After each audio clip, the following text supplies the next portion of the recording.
የታረድኩት ሰኔ 15 ቀን ነው።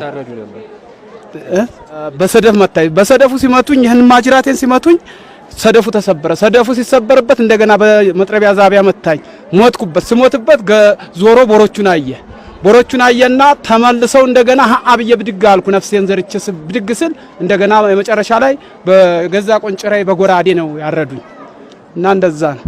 መጨረሻ ላይ የሞት መስሎት ነው ትቶት ሄደው ወይስ አምልጠው? አይ ሞቻለሁ። ሞተው ስሞት ጥለው ሄዱ። ልጄም ነበረ ታላቅ ልጄ፣ እሱንም ማጅራቱን በሰደፉ ስለመታው ሞቷል። እሱን ሞተ ብለው በእንትኑ በስለቱ ግን አልነኩትም። ያው በመጥረቢያው ዛቢያ ብቻ ነው የመታው እና በሰደፉ ነው የመታው።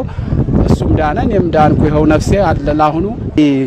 ደምህን ጠጥተውታል የሚባል ነገር አለ። በምን ሁኔታ ነው የጠጡት ደምህን? መጨረሻ ላይ ቆንጭራውን እዚች ቁስሏ ላይ ሰፋ አለችው ቦታ አስገብተው በቆንጭራው ደሙ ሲንቆረቆር እጁን እንዲቀና አድርጎ እንደዚች እጁ ላይ ሞልቶ የመጨረሻ ላይ ሲወጣ እንዲች ጠጥቷት ነው የወጣው ደሙ።